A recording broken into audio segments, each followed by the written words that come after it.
श्रीकृष्णाय परब्रह्मणे नमः। श्रीमद्भगवद्गीता ध्यानश्लोकाः। नमोऽस्तु ते व्यासविशालबुद्धे पुल्लारविन्दायतपत्रनेत्र येन त्वया भारततैलपूर्णः प्रज्वालितो ज्ञानमयप्रदीपः प्रपन्नपारिजाताय स्तोत्रवेत्रैकपाणये ज्ञानमुद्राय कृष्णाय गीतामृतदुहे नमः। सर्वोपनिषदो गावो दोक्ता गोपालनन्दनः पार्थो वत्सत्सुधीर्भोक्ता दुक्तं गीतामृतं महत्। वसुदेवसुतं देवं कंसचाणूरमर्दनं देवकी परमानन्दं कृष्णं वन्दे जगद्गुरुम्।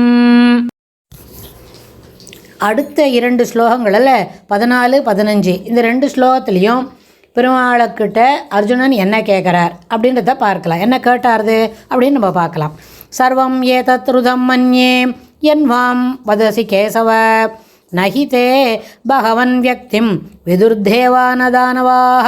சர்வம் ஏதத் ருதம் மன்யே யன்மாம் வதசி கேசவ நஹி தே பகவன் வியக்திம் விதுர்தேவானதானவாः. ஸ்வயம் ஏவாத்மனாத்மானம் வேத்தத்வம் புருஷோத்தம பூதபாவன பூதேஷ தேவதேவ ஜகத்பதே. ஸ்வயம் ஏவாத்மனாத்மானம் வேத்தத்வம் புருஷோத்தம பூதபாவன பூதேஷ தேவதேவ ஜகத்பதே. இந்த ரெண்டு ஸ்லோகத்துலேயும் பெருமாளை பார்த்து அர்ஜுனன் கேசவா, ஜகத்பதே, புருஷோத்தமா, பகவானே அப்படின்லாம் பெரிய பெரிய வார்த்தையில் அட்ரஸ் பண்ணுறார்.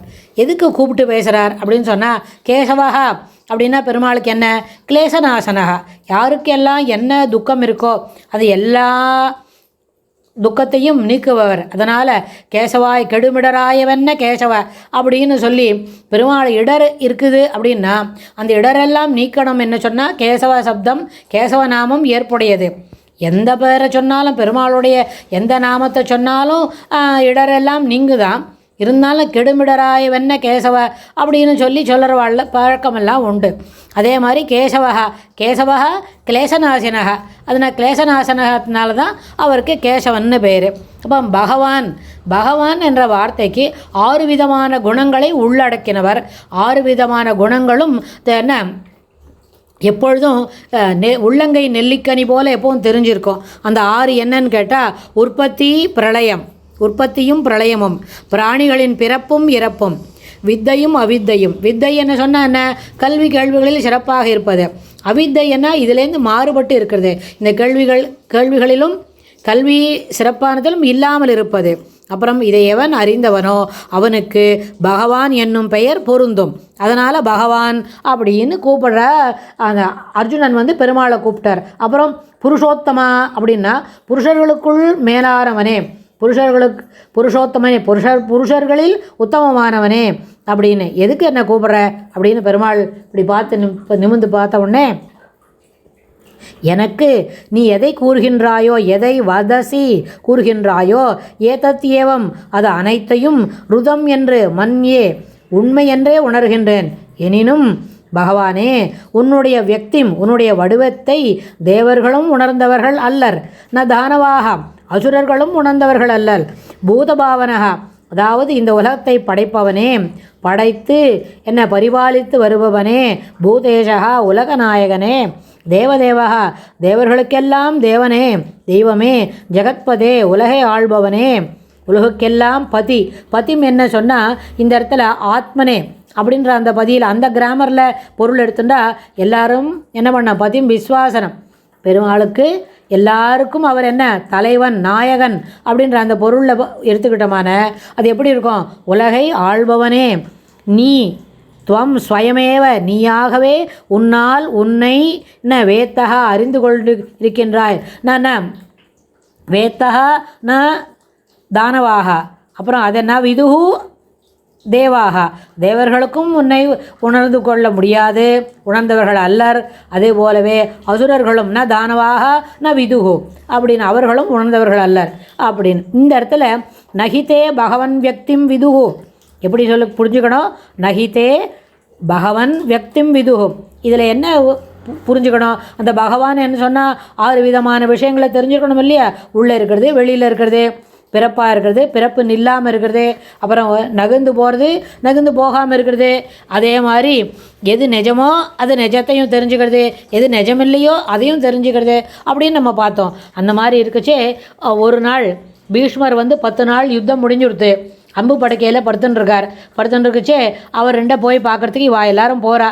பெருமாளுக்கு பீஷ்மரை பார்க்கணும், 4 நாளாக ஆச்சே என்ன தனியாக படுத்துட்டுருக்காரு அம்பு மேலே அப்படின்னு அவருக்கு அனுகிரகம் பண்ணணுன்றதுக்காக வேண்டி பெருமாளுக்கு போகணும்.